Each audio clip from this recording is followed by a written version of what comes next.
أعوذ بالله من الشيطان الرجيم.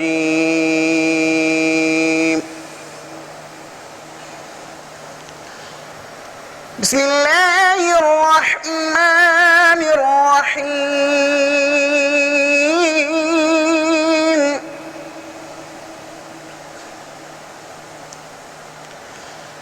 الحمد لله رب العالمين الرحمن الرحيم مالك يوم الدين.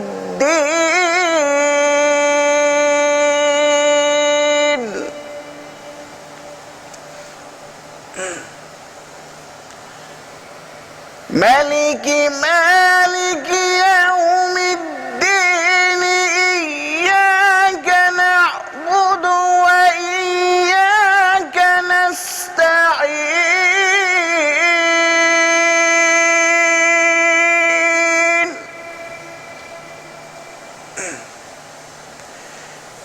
اهدنا الصراط المستقيم صراط الذين أنعمت عليهم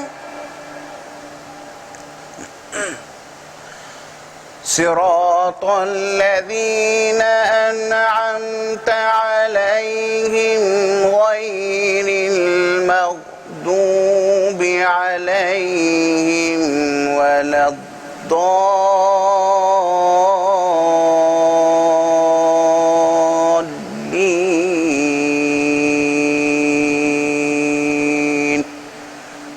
آمين. صدق اللہ العظیم. تمام تعریفیں اس ذات کے لیے جو تمام جہانوں کا پروردگار ہے، جو نہایت مہربان اور بے حد رحم کرنے والا ہے اور مالک یوم جزا ہے۔ اے اللہ، ہم آپ کی عبادت کرتے ہیں اور آپ ہی سے مدد مانگتے ہیں۔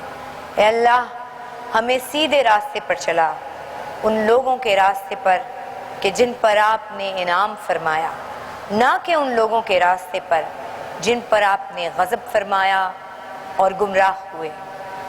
آمین۔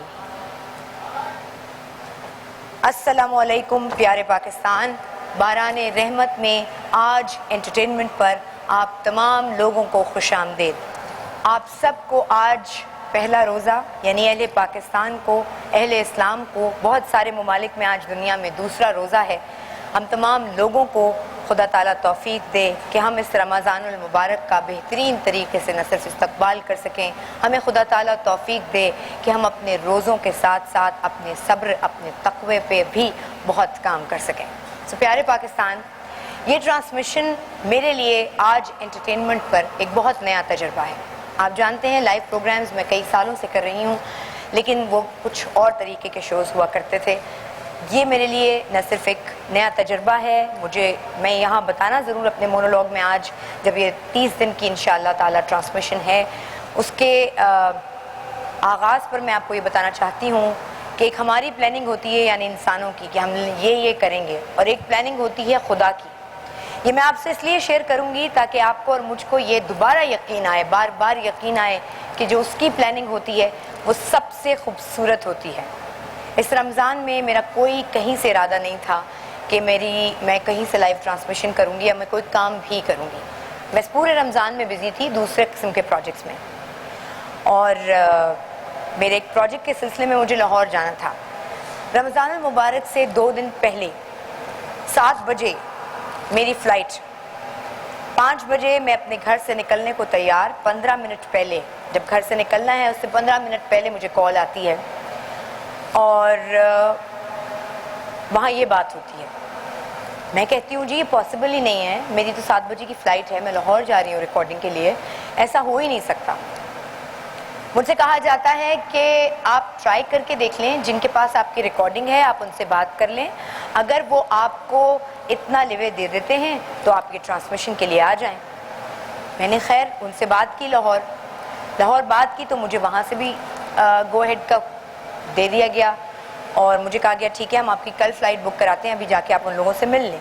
اور میں یہاں ملنے کیا آئی کہ میں نے یہ 30 دن کی ٹرانسمیشن سائن کر لی۔ یہ پوری ڈرل بتانے کا مقصد صرف اور صرف آپ کو یہ تھا کہ ایک وہ چیز ہوتی ہے جو میں اور آپ پلان کرتے ہیں، ہم پتہ نہیں کیا کیا سوچتے ہیں، کیا کیا میری ٹریولنگ کیا کا کچھ پلان تھا، لیکن وہ ساری پلاننگ جو انسان نے کی ہوئی تھی وہ ساری کی ساری ایک طرف رہ گئی۔ مجھے یہ ٹرانسمیشن آج انٹرٹینمنٹ پر اس کا آغاز کرتے ہوئے خوشی یہ ہے کہ یہ مرضی میری نہیں ہے، میرے رب کی مرضی تھی، جس کا مجھے رمضان المبارک سے 2 دن پہلے تک کوئی علم نہیں تھا۔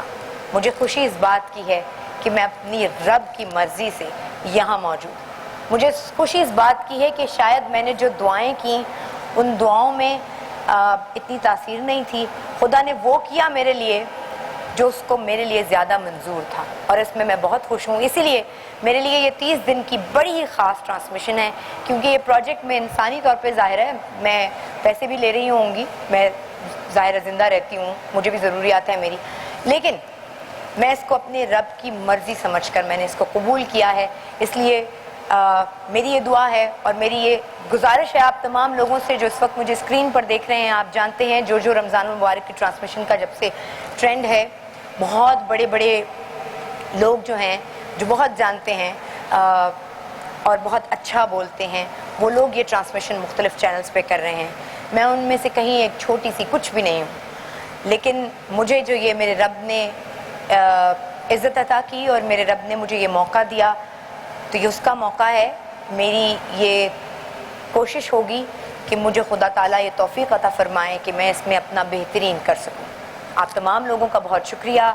میں پھر آج انٹرٹینمنٹ کی طرف سے آپ تمام لوگوں کو، یعنی اہل پاکستان کو، ان کا پہلا روزہ باران رحمت میں خوش آمدید کہتی ہوں، اور اس کے ساتھ ساتھ میں آپ کو بتانا چاہوں گی کہ میری اس ٹرانسمیشن میں میرے ساتھ رہیں گے ڈاکٹر محمود احمد مدنی صاحب، جو کہ جامعۃ الازہر مصر سے گولڈ میڈلسٹ بھی ہیں، پی ایچ ڈی ہیں، اور بہت ساری اور پہلے ٹرانسمیشنز کا آپ نے انہیں حصہ دیکھا ہے۔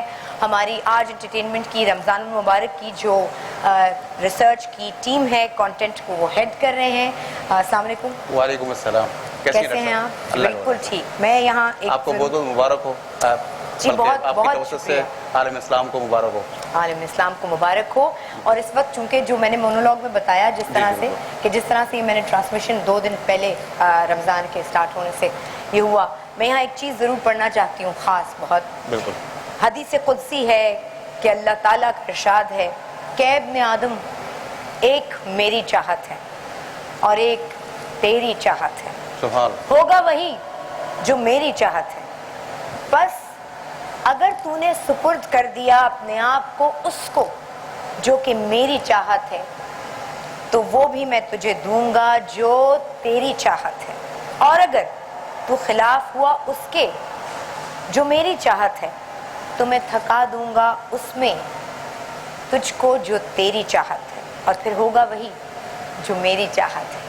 تو میرے رب تعالیٰ کا بہت شکر کہ ہم وہ کر رہے ہیں جو اس کی چاہت رکھتے ہیں۔ یہ رب کی عطا ہے ڈاکٹر صاحبہ، اللہ نے بڑا کرم کیا آپ پر۔ بے شک۔ یہ جب اللہ تعالیٰ راضی ہوتا ہے نا کسی انسان سے تو اس کو خیر کا راستہ دکھاتا ہے، تو خیر اس سے بڑھ کر وہ کیا ہو سکتا ہے کہ آپ رمضان ٹرانسمیشن کر رہی ہیں ماشاءاللہ۔ بے شک بے شک۔ اور ڈاکٹر صاحب یہاں میں آپ سے پوچھنا چاہوں گی، آج آپ نے ہماری باران رحمت کا جو آغاز کیا وہ سورہ فاتحہ سے کیا، بہت ہی خوبصورت تلاوت کی آپ نے، لیکن سورہ فاتحہ کی فضیلت ہم سب جانتے ہیں، اتنی اہم ہے کہ ہر رکعت میں نماز کے ہم سورہ فاتحہ پڑھ رہے ہوتے ہیں۔ کہا جاتا ہے کہ خدا تعالیٰ، ویسے تو قرآن شریف پوری گفتگو ہے خدا تعالیٰ کی، لیکن خدا تعالیٰ اس میں گفتگو کرتا ہے اپنے بندوں سے، اور اس میں آپ کو اپنی باتوں کا جواب ملتا ہے۔ اس کی فضیلت بیان کیجیے گا ڈاکٹر صاحب۔ ماشاءاللہ سورۃ الفاتحہ کی بہت ساری فضیلتیں ہیں، لیکن اس میں چند فضیلتیں آپ کی خدمت پیش کروں گا۔ دیکھیں علامہ ابن القیم بہت بڑے ایک جلیل قدر عالم گزرے ہیں عالم اسلام کے، وہ فرماتے ہیں کہ یہ جو سورت ہے یہ پوری کی پوری جو ہے نا شفا ہے، کس کے لیے؟ مسلمانوں کے لیے۔ اور اس کے بعد جو ہے علامہ ابن جوزی رحمۃ اللہ علیہ فرماتے ہیں کہ یہ پورا نچوڑ ہے قرآن مجید کا، تمام کا تمام 114 صورتیں ایک طرف اور یہ 7 آیتیں ایک طرف۔ اس لیے علامہ ابن کثیر مکی رحمۃ اللہ نے اس کو ام الکتاب کا بھی نام دیا، ام الکتاب، ام المثانی کا بھی نام دیا، ام الشافی کا بھی نام، مطلب یہ تمام یہ تمام شفاعتوں کی ماں ہے. اگر آپ اس کا ترجمہ ہی پڑھیں جی تو جی اس میں ایک ایک جو آیت ہے اس کی جی جی. اس کا ترجمہ میری اور آپ کی تو شاید ہم ذہنی جو دماغ ہے اس کے ترجمے کی ڈیپتھ تک بھی نہیں پہنچ پاتے. Exactly. ہم سمجھ نہیں پاتے. لیکن اس میں بےحد چھپے ہوئے خزانے ہیں اور معنی ہیں.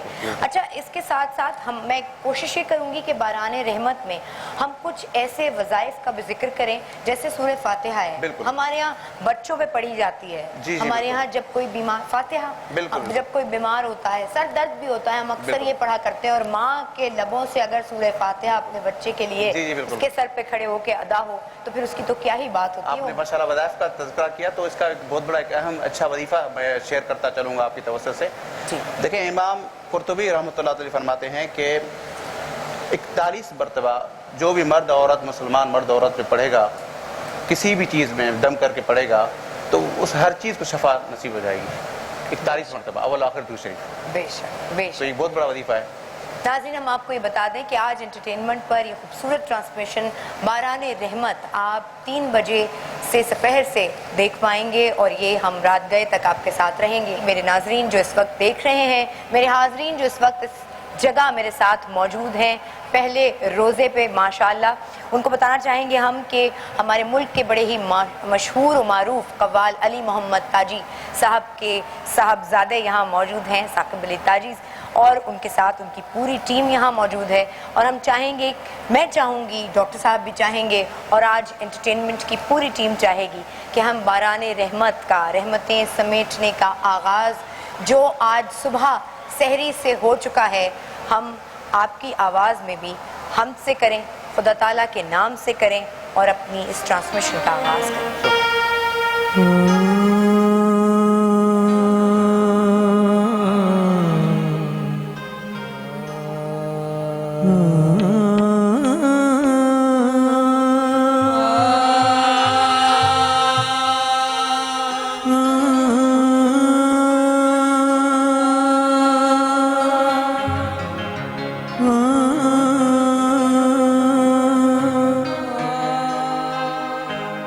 تیرے ہی نام سے ہر ابتدا ہے تیرے ہی نام تک ہر انتہا ہے تیرے ہی نام تک ہر انتہا ہے تیری حمد و ثنا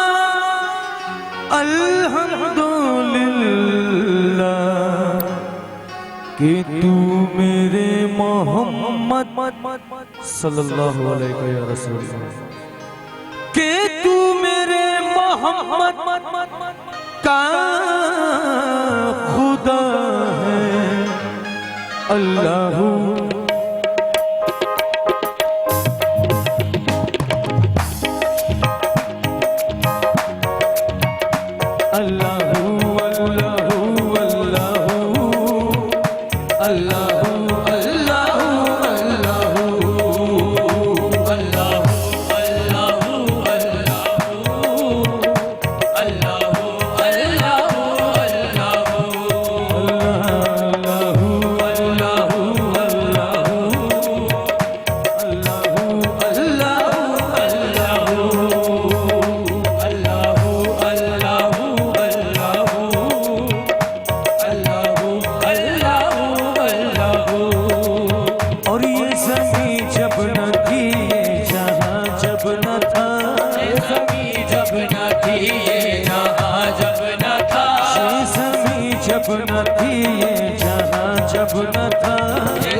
پاکستان بالکل اچھا نہیں لگتا کہ اس ماحول اور اس آواز کے بعد ہوسٹ کچھ کہے بھی.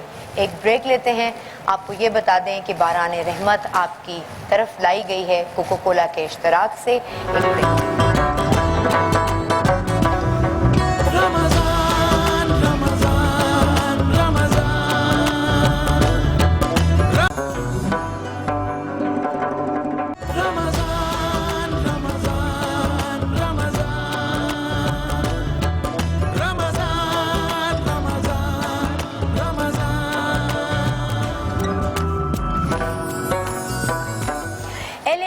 جانیے میں میرے ساتھ ہوا کریں گے اور میری اس ٹرانسمیشن میں میرے ساتھ رہا کریں گے. بہت ہی نالجبل, آپ نے انہیں بہت سارے پروگرامز میں دیکھا ہے. آپ کی اور ان کی ملاقات مختلف ٹی وی چینلز پہ ہوتی رہی ہے, اور جو ریلیجن کے پروگرام ہوتے ہیں, ریلیجس ایشوز پہ بہت اچھا بولتے ہیں. اور ڈاکٹر احمد غامدی, جاوید احمد غامدی صاحب کے ساتھ آپ نے انہیں دیکھا ہے. میرے بڑے پسندیدہ تھے یہ. میری خوش قسمتی کہ آج یہ اس ٹرانسمیشن میں میرے ساتھ ہیں. ہمارے ساتھ موجود ہیں ڈاکٹر زبیر احمد. السلام علیکم جی. وعلیکم السلام. ویسے تو آپ پروفیشنلی انجینئر ہیں, آپ کی پی ایچ ڈی بھی انجینئرنگ میں ہے, مگر آپ سے مل کے بہت اچھا لگا اس سیٹ پہ, اور بہت اچھا ہے کہ آپ اس ٹرانسمیشن میں ہمارے ساتھ. Thank you so very much. ہم آپ کو باران رحمت میں ویلکم کرتے ہیں. اور اسی کے ساتھ اہل علم آج جو ہمارے ساتھ ہیں ہمارے سیگمنٹ میں, ہمارے ساتھ ڈاکٹر مفتی عمران الحق کلیانوی بخاری صاحب موجود ہیں, جو کہ جامعہ کراچی میں درس و تدریس کے فرائض انجام بھی دیتے ہیں, اور المرکز العارفی جو ایک فاؤنڈیشن ہے جو غریبوں کی امداد کرتی ہے, مدد کرتی ہے, اس سے بھی ان کا واسطہ ہے. السلام علیکم جی. ڈاکٹر صاحب, ہم آپ کو اپنی ٹرانسمیشن میں خوش آمدید کہیں گے. ڈاکٹر صاحب, اس کے ساتھ ساتھ ناظرین, ہمارے ساتھ دوسرے جو اسکالر ہیں بہت شائستہ گفتگو کرتے ہیں, بہت شستہ بولتے ہیں, اور بہت ہی دھیما انداز ہے ان کا, بڑے مدلل انداز میں گفتگو کرتے ہیں. مختلف پروگرامات میں آپ نے انہیں دیکھا ہوگا, انہیں سنا ہوگا. میرے ساتھ تشریف رکھتے ہیں علامہ تقی مہدوی صاحب. السلام علیکم سر. وعلیکم السلام ورحمۃ اللہ. کیسے ہیں آپ؟ السلام ورحمۃ اللہ. الحمدللہ, آپ کی دعائیں. اور اس ٹرانسمیشن کی خوبصورتی کو بڑھانے کے لیے اپنے آواز کے سحر سے ہمارے ساتھ موجود ہیں شکیل مدنی صاحب, جو کہ آج یہاں نعت خوانی کے فرائض انجام دیں گے, اور ماشاءاللہ شعبہ تصنیف و تالیف جامعہ کراچی سے ان کا تعلق. السلام علیکم جی, خوش آمدید آپ کو کہیں گے شکیل صاحب. اور اس سے پہلے کہ ہم بتا دیں, میرا خیال ہے ڈاکٹر صاحب کہ ہم آج پہلے دن کس چیز کے اوپر بات کرنے والے ہیں. جی ناظرین, ہم آج چونکہ رمضان المبارک کا یہ پہلا روزہ ہے جس کی ٹرانسمیشن آپ دیکھ رہے ہیں, ہم چاہیں گے کہ آج جو گفتگو ہو وہ ذرا روزے کی تاریخ کے حوالے سے ہو. پچھلی امتوں میں روزہ فرض تھا, اس امت میں بھی اللہ تعالیٰ نے روزے کو فرض قرار دیا ہے. اس میں کیا حکمت پوشیدہ ہے, پچھلی امتوں میں روزہ تھا کیا, اس کے رسومات میں کیا فرق تھا, کچھ گفتگو ہم تاریخ کے حوالے سے کریں گے. اور اس کے ساتھ ساتھ کچھ جنرل کویشچنز بھی لیں گے. ہمارے ساتھ جو یہاں مہمان موجود ہیں ان سے بھی ہم کچھ کویشچنز اس کے ساتھ شیئر کریں گے. آڈینس بھی ہے, اور ہم شرعی عذر کے بغیر اگر کوئی روزہ نہیں رکھتا تو اس کا کتنا گناہ ہے, اس کے اوپر بھی ہم بات کریں گے. اور وہ کون سے عذر ہیں جب آپ کو اتنی چھوٹ دے دی گئی ہے کہ آپ روزہ نہ رکھیں, فرض عبادت ہے. اور جی ہم اپنی گفتگو کا آغاز کریں گے میرا خیال ہے. جی میں سوچ رہی تھی ڈاکٹر صاحب اگر آپ اجازت دیں تو اگر آپ دونوں بھی مہمان گرامی ہمیں اجازت دیں, شکیل صاحب کی آواز کے ساتھ اگر اس سیگمنٹ کا آغاز کیا جائے. صلی علی نبی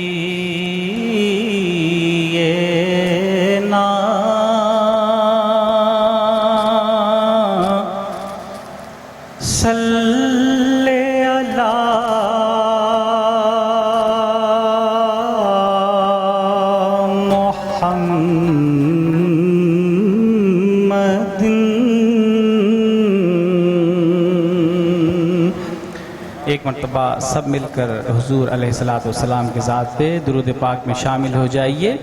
صلی علی شفیعنا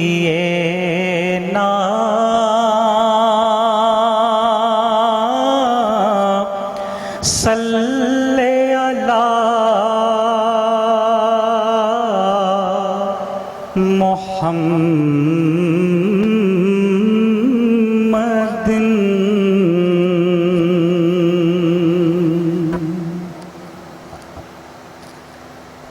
وہ حبیب رب شہد و سرا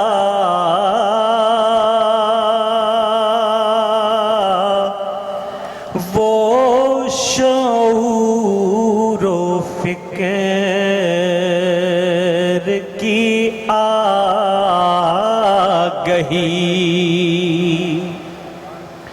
وہ حبیب رب شہد و سرا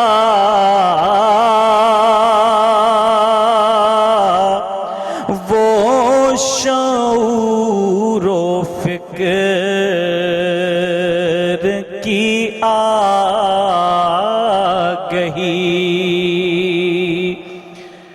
وہی نور حق وہی شمع جاں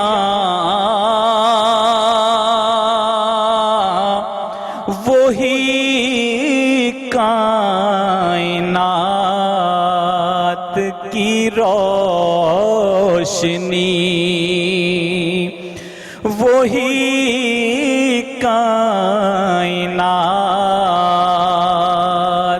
کی روشنی،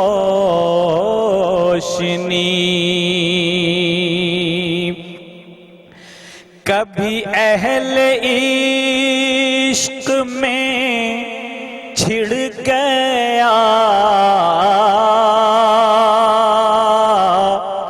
جو بیان سیرت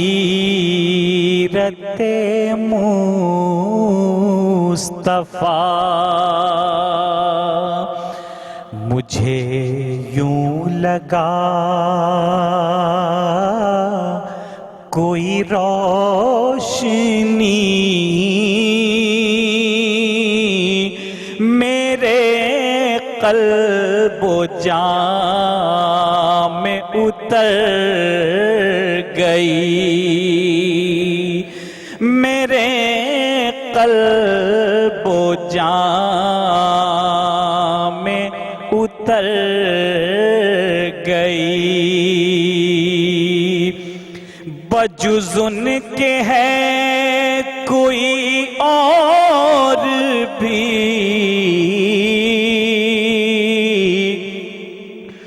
جو ہو جلوہ گر سر لا مکان، بجز ان کے ہے کوئی اور بھی جو ہو جلوہ گر سر لا مکان، نہ ملائکہ کا گزر جہاں نہ پہنچ سکا کوئی آدمی، وہ حبیب رب شہد و سرا وہ شعور و فکر کی آگہی۔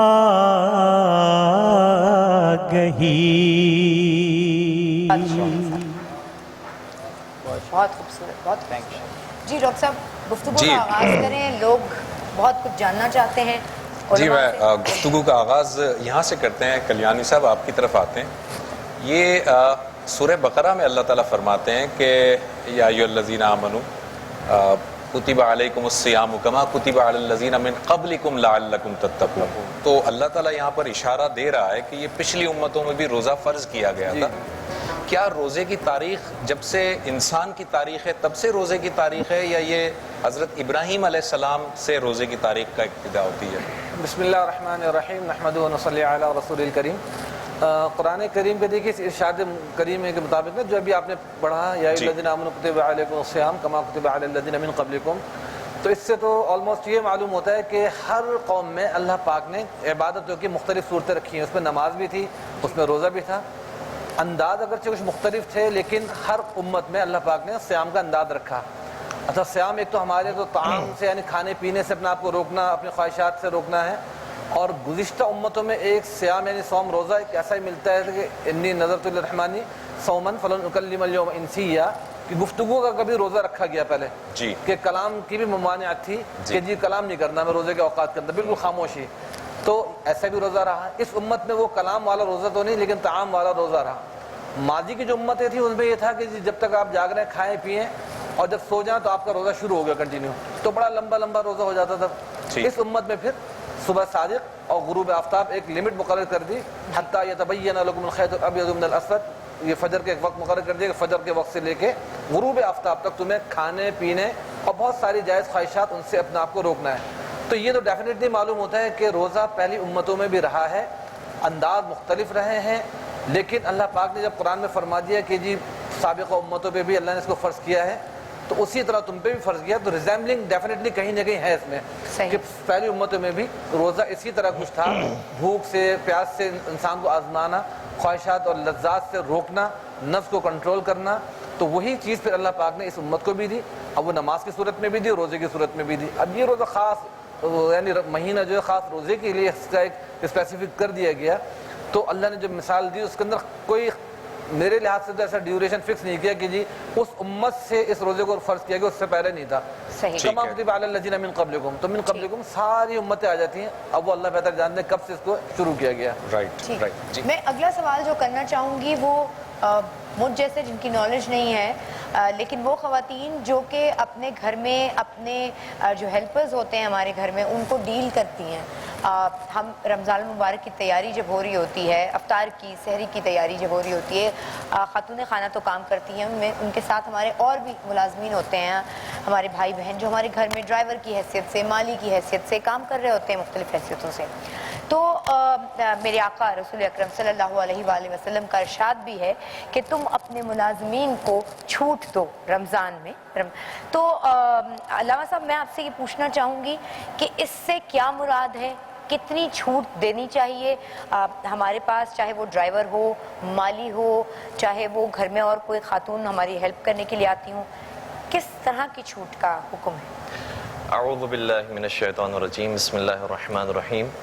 بہت پریکٹیکل آپ نے سوال پوچھا ہے اور میں اس کا جواب دینے سے قبل ایک جملے کا فقط میں اضافہ کرنا چاہوں گا ایک طالب علم کی حیثیت سے, کہ قرآن مجید نے جو ارشاد فرمایا ہے جس کا تذکرہ آپ نے فرمایا کہ یا ایھا الذین آمنوا کتب علیکم الصیام کما کتب علی الذین من قبلکم, اس میں تفاسیر کے اندر ذکر ہوا ہے کہ من قبلکم فی الانبیاء, جی یعنی روزہ واجب تھا ماہ مبارک رمضان کا, لیکن جو روزہ خاص واجب کیا ہے جیسے اس امت پر واجب ہے وہ ماہ مبارک رمضان کا روزہ صرف گزشتہ انبیاء پر واجب تھا.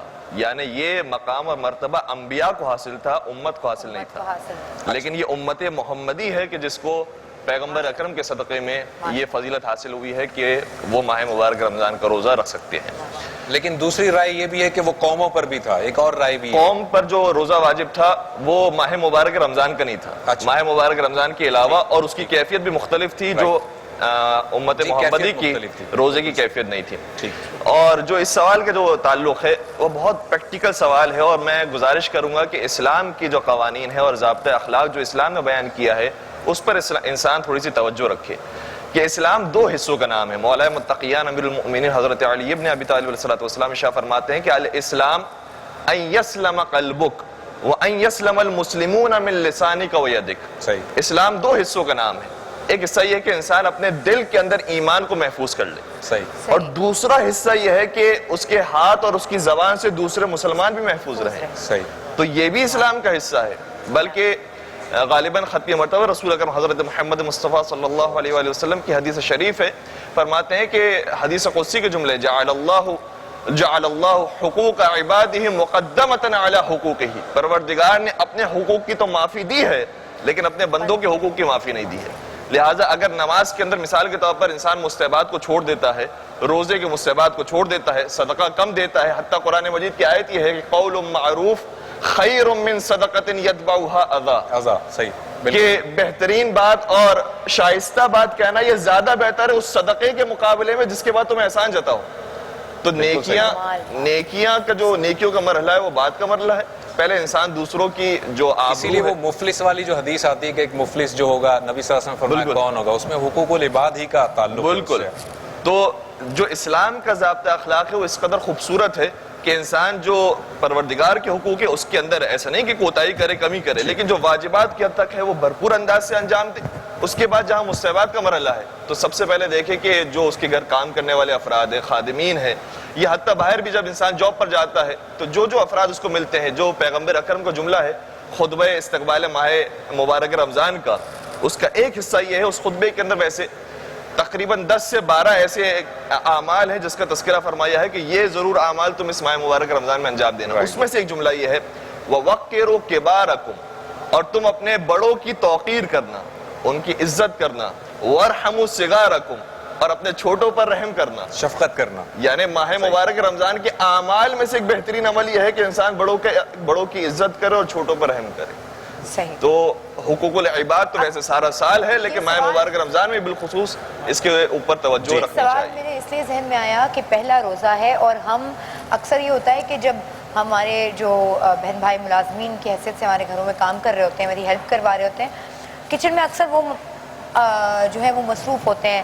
ڈرائیورز جو ہیں ظاہر گھر میں اتنی ہی ان کے لیے بھی ہے اور ہمارے لیے بھی ہے. اگر وہ گاڑی مشقت جو ہو رہی ہے وہ اتنی چلائی جا رہی ہے تو گاڑی چلا کر گھر کا اگر سربراہ تھک گیا ہے تو ظاہر ہے وہ ڈرائیور بھی تھکی گیا ہوگا یقیناً. تو اتنا ہم اس کو لیوے ضرور دیں کہ وہ بھی آرام کر لے.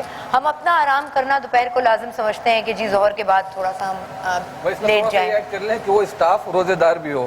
بس اوقات جو ہوتا ہے کہ ہاں کہ بہت سے اسٹاف ایسے ہوتے ہیں کہ وہ باقاعدہ ماسیاں آ کے کھانے مانگتی ہیں، فریج میں تلاش کرتی ہیں کہ یہ کل کا بچا ہوا کھانا تو ہم کھا لیں. لیکن رسول پاک صلی اللہ علیہ وسلم کی حدیث مبارکہ ہے کہ آپ اپنے جتنے ماتحت ہیں ان سے اپنے بوجھ کو ہلکا کر دیں تو قیامت کے دن اللہ پاک آپ کا بوجھ ہلکا فرما دیں گے.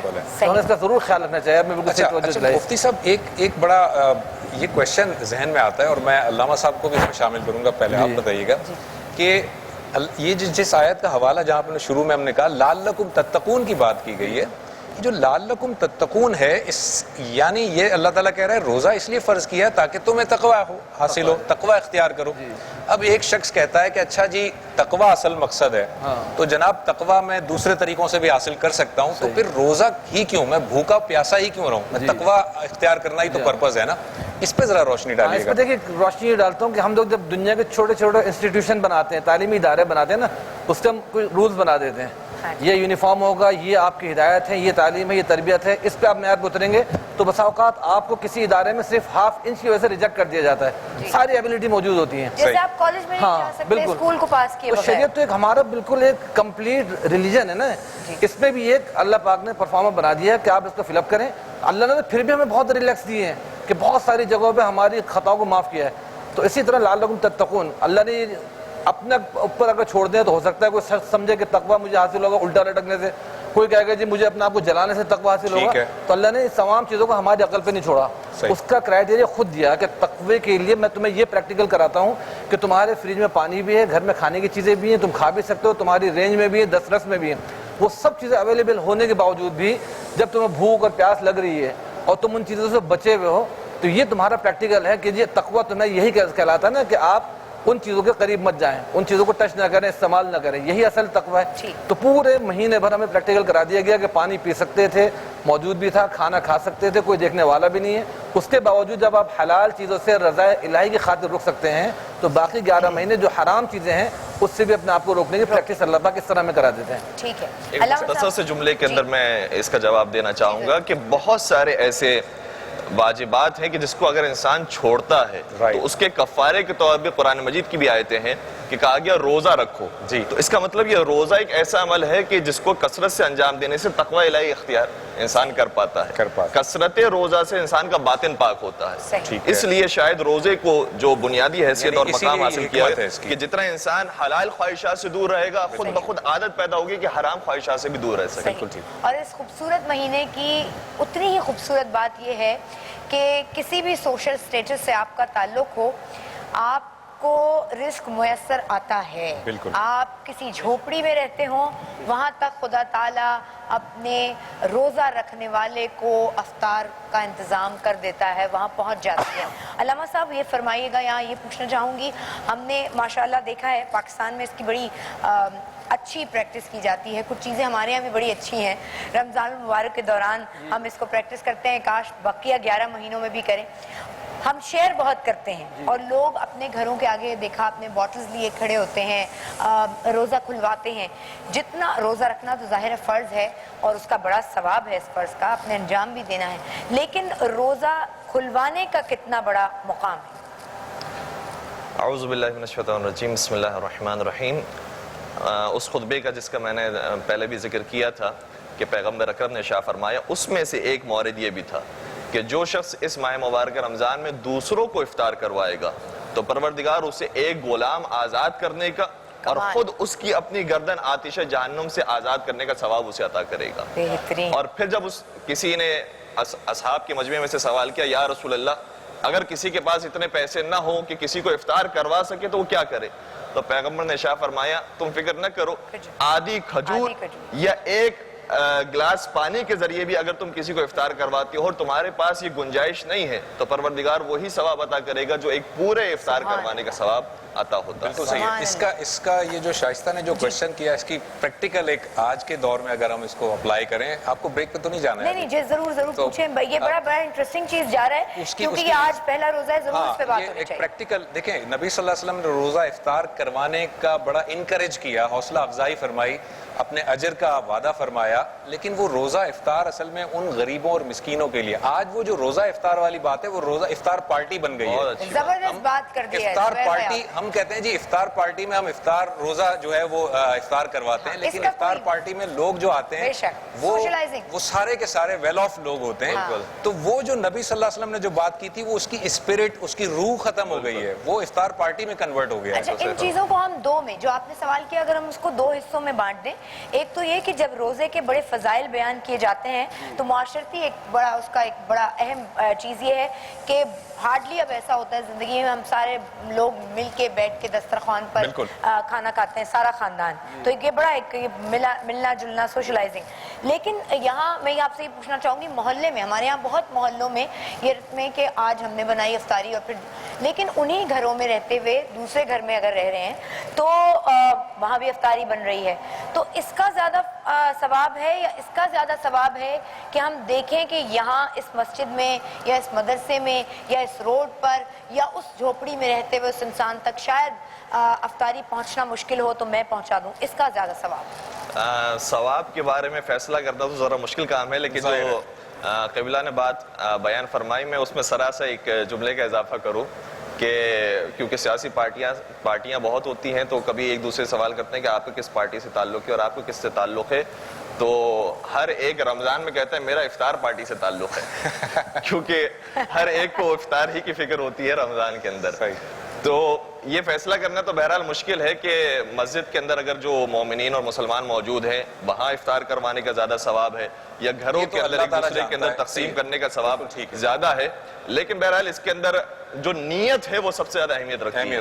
جو خطبے کا بھی ایک جملہ یہ تھا کہ فَاسْأَلُوا اللَّهَ رَبَّكُمْ بِنِيَّاتٍ صَادِقَةٍ وَقُلُوبٍ طَاهِرَةٍ أَن يُوَفِّقَكُمْ لِصِيَامِهِ وَتِلَاوَةِ كِتَابِهِ. تو پروردگار سے طلب کرتے رہنا کہ تمہیں پاکیزہ نیتوں کے ساتھ اور سچے قلوب کے ساتھ اس ماہ مبارک رمضان کے روزے رکھنے اور تلاوت قرآن مجید کرنے کی توفیق عطا فرمائے. تو اہم ترین مقصد اس کا یہ ہے کہ انسان اپنی نیتوں کو پاک کر کے عمل انجام دے, نہ پڑوسیوں کے اس خاطر دے کہ آج میں نے دیا ہے تو کل وہاں سے زیادہ آئے گا, نہ مومنین کی اس خاطر دے کہ آج میں نے دیا ہے تو میرا نام مشہور ہوگا کہ میری طرف سے آج کا پورا افطار تھا. اگر نیتیں پاک ہیں تو چاہے کم دیا ہے پروردگار اس کا ثواب دینے والا. ضرور. ہم یہاں ہمیں ایک بریک لینی ہے, بریک لیں گے, لیکن اس سے پہلے میں آپ سے ایک بات یہ ضرور کہنا چاہوں گی کہ بریک کے بعد جب واپس آئیں گے, آج انٹرٹینمنٹ کی یہ نشریات پاکستان کے جن جن گھروں میں دیکھی جا رہی ہے وہاں بزرگ موجود ہیں. رحمت ہے کہ اگر بزرگ آپ کے گھر میں موجود ہیں اور آپ انہیں بہت اچھے سے ٹریٹ کرتے ہیں. بزرگ موجود ہیں, دادا دادی, نانا نانی یا مریض موجود ہیں. کون سے وہ عذر ہیں جہاں آپ کو روزہ نہ رکھنے کی چھوٹ ہے؟ اس پر ہم بات کریں گے. ہماری آڈینس بھی بریک کے بعد یہ جان سکے گی. خواتین بھی اپنے مسائل کا بہت سارے حل جو ہیں وہ ہمارے اہل علم سے پوچھ سکیں گے. ایک بریک لے رہے ہیں باران رحمت میں.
ماشاءاللہ، سبحان اللہ سبحان اللہ. تاجی برادرز تھے یہ، اور اہل پاکستان اسلامی تقویم کا نواں مہینہ آپ تمام لوگوں کو بہت بہت مبارک، پہلا رمضان المبارک. اور یہ رمضان آپ آج انٹرٹینمنٹ کی باران رحمت کی اس ٹرانسمیشن کے ساتھ اپنے ٹی وی کے سلسلے کو جوڑے رکھیے.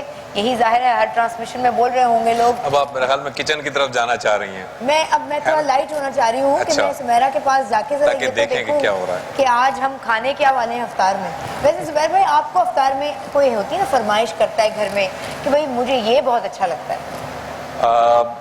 فروٹ ٹریفل، مطلب فروٹ ٹریفل ہی زیادہ اچھا لگتا ہے. یہ جو مختلف پکوان ہوتے ہیں جو گھی تیل والے، جو اس میں میں زیادہ نہیں مجھے پسند ہے. فروٹس سے ریلیٹڈ جو چیزیں. بھائی آپ کی صحت سے لگتا ہے آپ جتنا بھی کھا لیں گے لگے گا نہیں آپ کو. بس ایسا ہی ہے. آج اگر کیا بن رہا ہے دیکھیں آپ. وہ ہم چلتے ہیں سمیرہ کے پاس. لیکن مفتی صاحب اگر آپ سے پوچھے تو آپ کو کیا دل چاہتا ہے کہ میں افطار کھجور کے بعد کیا کھاؤں؟ میرا بڑا دیسی طریقے کا افطار ہوتا ہے. ویسے دسترخوان میں چیزیں ساری سجی ہوتی ہیں ماشاءاللہ، آلموسٹ جو ہمارا طریقہ ہے پاکستان کا، پکوڑے وغیرہ ساری چیزیں. لیکن میرا مسٹ ہے کہ اس کے ساتھ روٹی سالن ضروری چاہیے مجھے. اچھا کھانا ضروری چاہیے. ہاں کہ ادھر ایک پکوڑا منہ میں تو دوسرا لقمہ منہ میں لازمی. اگر میں کہیں جاتا بھی تو ان کو پتا ہوتا ہے کہ بھائی عمران بھائی جو ہے وہ کھانا ساتھ میں کھاتے ہیں افطار کے. اچھا. تو مجھے کھانے کے بغیر پتہ نہیں انکمپلیٹ لگتا. میں عشاء کے بعد نہیں کھاتا تو افطار میں ساری چیزیں. بلکہ اچھا ہوتا ہے کہ کھانا آپ کھا لیں کیونکہ پھر اس کے بعد کھانا کھایا نہیں جاتا. ہاں بس وہ پھر سحری تک میرا وہ سمجھے اسٹاپ ہو جاتا کھانا پینا. تو کھانا لازمی ہے. اس کے ساتھ وہ پکوڑے جو ہمارے ظاہر یہاں کی روایت ہے. یہاں کی روایت ہے. صحیح. تو ٹماٹر ہری مرچوں کی چٹنی کے ساتھ یہ ذرا کوئی زیادہ اچھی روایت نہیں ہے، صحت کا خیال رکھا کریں. آلو والے پکوڑے جو ہے نا وہ مجھے بہت پسند ہے. اچھا اور اگر ہم آپ سے پوچھیں مدنی صاحب تو آپ کو سب سے کیا مرغوب ترین ہے آپ کی، کیا لگتا ہے آپ کو اچھا افطار میں؟ آپ نے فرمایا کہ پھل جو ہے اس کی ترجیح ہوتی ہے، پھلوں پہ زیادہ توجہ ہوتی ہے. اچھا فروٹ چاٹ. جی فروٹ چاٹ. تو زبیر بھائی آپ بھی آ جائیں. آپ جی میں بھی آ جاتا ہوں. کیا ضروری ہے کہ آپ وہیں بیٹھے رہیں گے؟ نہیں میں بھی آ جاتا ہوں. دیکھیں تو صحیح کیا پکایا آپ نے. اچھا جی کیا چیز بن رہی ہے؟ آپ کو کھانے کا شوق ہے یا پکانے کا؟ کھانے کا تو شوق ہے، پکانے کا بالکل بھی شوق نہیں ہے. مرد حضرات کو کہاں ہوتا ہے. لیکن یہ پکانے کا شوق کون سا پکانا کہہ رہی ہیں آپ؟ پکانا یا پکانا؟ یہ والا ٹھیک ہے پھر تو ٹھیک ہے. رائٹ. تو ہم کیا بنا رہے ہیں آج؟ ہم بنا رہے ہیں شائستہ آلو کے بڑے. آلو کے بڑے اور مینگو لسی. مینگو لسی. ایک چیز میں کا فروٹ. مینگو لورز تو اس موسم میں بڑے خوش ہوتے ہیں. میں تو بڑا خوش ہوں. میں نے آپ کو کہا تھا نا میں فروٹس بڑے پسند کرتا ہوں. مینگو لسی تو بڑی فیوریٹ ہوگی میری. اچھا تو ہم اس کو کس بہت ڈفرینٹ سی ریسیپی ہے یہ. اچھا پتہ ہے اس کی بیسٹ چیز کیا ہے کہ بہت جلدی بن جاتی ہے. زیادہ ٹائم آپ کو کچن میں گزارنے کی بھی ضرورت نہیں ہے. بالکل عبادت کریں. بالکل اثر اور مغرب کے بیچ کا ہی وقت ہوتا ہے تو آپ اس میں تیاری کر لیں اپنا باقی عبادت کر کے 15 منٹ پہلے آ کے اس کو ریڈی کر لیں. ٹھیک ہے. بس اس کے پوری پریپریشن ٹائم 15 سے 20 منٹ ہے. Very good. لیکن پہلے سے ظاہر آلو وغیرہ تھوڑا سا آپ کو بالکل تیاری کی ہوئی ہے. آلو بوائل کیے ہوئے ہیں. یہاں بیسن رکھا ہوا ہے. ہرا دھنیا ہری مرچیں چاپ کی ہوئی ہیں. یہ سب آپ پہلے سے کر کے رکھ لو. ٹھیک ہے. بالکل جو مکسنگ اور فرائنگ ہے وہ آپ لاسٹ منٹ پہ کر لو. اوکے. تو آپ لاسٹ مومنٹ پہ کریں گے. جی گرم پھر تو آپ بالکل اس کا سٹارٹ کریں. ہم بیچ بیچ میں آتے رہیں گے. آپ کو ڈسٹرب کرتے رہیں گے. اور شائستہ آپ نے بریک سے پہلے ایک سوال چھوڑا تھا ناظرین کے لیے، اسی کو آگے بڑھاتے ہیں. شائستہ نے یہ کوشچن فلوٹ کیا تھا ناظرین کے لیے اور آپ لوگوں کے لیے. فمن کان منکم مریضا او علی سفر فعدۃ من ایام اخر. مفتی صاحب کیا ہے یہ لمٹس کیا ہیں؟ مریض کو روزہ نہیں رکھنا ہے، سفر میں نہیں رکھنا، تو کون سا مریض نہیں رکھے گا یا کیا کوئی اس کے لیے کچھ شرائط بیان کی گئی ہیں؟ ہاں دیکھیے اللہ پاک نے ہر چیز میں آسانی رکھی ہے نا. فمن کان منکم مریضا او علی سفر، دو کنڈیشن بیان کی کہ تم میں سے جو پیشنٹ ہوں یا سفر پہ جا رہے ہوں جی تو فعدۃ من ایام اخر، تو ان کو چاہیے کہ آلٹرنیٹ ڈیز کے اندر ان کی کاؤنٹنگ کمپلیٹ کر لینا.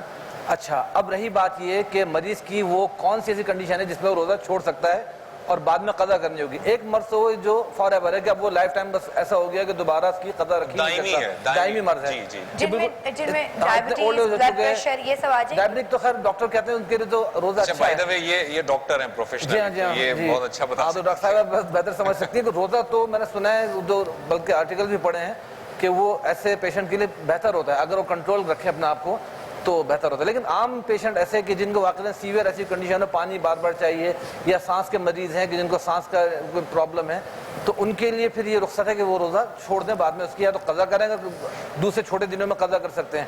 اور لیکن یہاں پہ یہ یاد رکھا جائے کہ بہت سے پیشنٹ ایسے ہوتے ہیں جو ٹیمپریری پیشنٹ ہیں نا جی جی، تو وہ پھر سمجھتے ہیں شاید ہم فدیہ دے کے اب ہمارے روزے معاف ہو جائیں گے.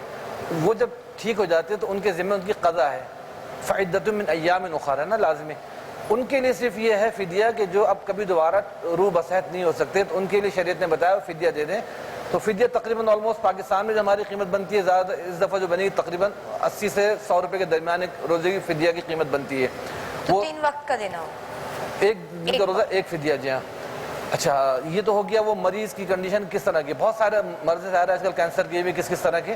تو ڈاکٹر جس کو کہہ دے کہ بھائی آپ کے لیے روزہ نقصان دہ ہے, اور ڈاکٹر ریلیجیس مائنڈ کا بھی ہو کہ اس کو ریلیجیس پوائنٹ آف ویو سارے معلوم ہو, وہ کہہ دے کہ جب آپ کے لیے روزہ نقصان دہ آپ روزہ نہ رکھیں تو ایسے پیشنٹ کے لیے بالکل رخصت ہے کہ روزہ نہ رکھیں. کچھ کنٹریز ایسی ہیں کہ جہاں پہ وہ ے نائٹ یا اتنے وہ ہیں آؤٹ آف اس میں آرڈر ہیں کہ سمجھے وہاں پہ یا تو بس ابھی سورج وہ غروب ابھی طلوع ہو گیا. ساؤتھ افریقہ وغیرہ میں, ناروے وغیرہ میں اس طرح کنٹریز ہے, وہاں بھی ایک پرابلم آتا ہے لوگوں کے لیے کہ وہ روزے کا کیا کریں. وہ اس کے لیے وہ تو نہیں وَالَّذِينَ يُطِيقُونَهُ طاقت نہ رکھتے ہاں اس کے اندر تو خیر بہت لمبی ڈیٹیل ہے, لیکن عام طور پہ ایک سولوشن آسان سے یہ ہے کہ ان کو چاہیے کہ وہ اپنی نیئرسٹ جو کنٹری ہو جو نارمل جن کا ویدر ہو ان کو فالو کر لیں. اچھا نمازوں میں بھی اور روزے کے اندر بھی, کہ اگر ظاہر ہے کہ 24 گھنٹے کا ان کے دن ہی دن نکل رہا ہے, نہ عشاء آ رہی ہو نہ فجر آ رہی نہ عصر آ رہی, تو وہ قریب میں جو ان کے نارمل ایک کنٹری ہو جس کا موسم سارا یعنی غروب طلوع سب نارمل ہوتا ہے اس کو فالو کر لیں, یہ بہتر ہے. مطلب اور آ رہا بھی اس کے اندر اسی کو کنٹینیو کریں گے. میں چاہوں گی کہ علامہ صاحب آپ بھی اس پر بتائیے لوگوں کو, کیونکہ ہر گھر میں بزرگ موجود ہیں, ایلڈرلی ہیں, ان کو ٹرمینل سٹیجز کی بیماریاں بھی ہیں, اور اس پر آپ اگر کنٹینیو کریں آگے اور کچھ اور بتانا چاہیں. اعوذ باللہ من الشیطان الرجیم, بسم اللہ الرحمن الرحیم. ویسے یہ جو کوشچن ہے اس کا جواب بہت زیادہ طولانی ہے. میں اس کو کیٹیگرائز کروں اور بہت مختصر انداز میں بیان کرنے کی کوشش کروں تو یہ بنے گا کہ ایک مریض وہ ہوتا ہے کہ جسے روزہ رکھنا ضروری ہے, واجب ہے کہ وہ روزہ رکھے. ایک وہ مریض ہے کہ جس کے لیے اجازت ہے کہ وہ روزہ چھوڑ سکتا ہے, صرف اسے قضا کرنی ہے. ایک وہ مریض ہے کہ جسے روزہ چھوڑنے کی اجازت ہے لیکن قضا نہیں کرنی, فدیہ دینا ہے.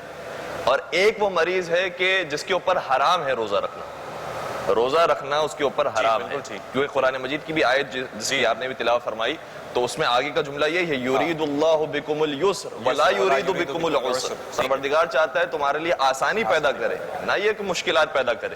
تو اب جو 4 کیٹیگریز بن گئی, اس کی میں ذرا سی تفصیل آپ کی خدمت میں عرض کروں کہ جس کے اوپر روزہ رکھنا واجب ہے, یہ کون ہے؟ یہ وہ ہے کہ جس نے اپنے آپ کو مریضی میں مبتلا کر لیا ہے.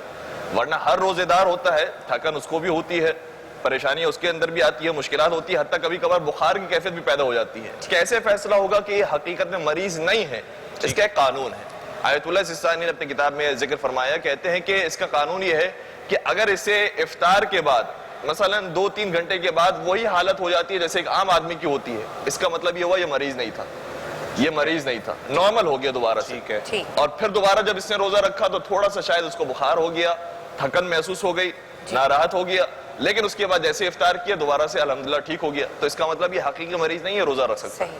دوسرا مریض وہ ہے کہ جس سے روزہ چھوڑنے کی اجازت. جو دوسرے مریض کی بتا رہے ہیں, آپ کی بات چونکہ انٹرپٹ نہ ہو, میں ایک چھوٹے سے بریک سے واپس آ جاؤں اگر آپ اجازت دیں. بالکل بالکل. ناظرین ایک مختصر سے بریک سے واپس آئیں گے اور علامہ صاحب کی گفتگو یہیں سے کنٹینیو کریں گے. جو 4 کیٹیگریز آپ بتا رہے ہیں اس میں دوسری کیٹیگری کیا ہے, بریک کے بعد.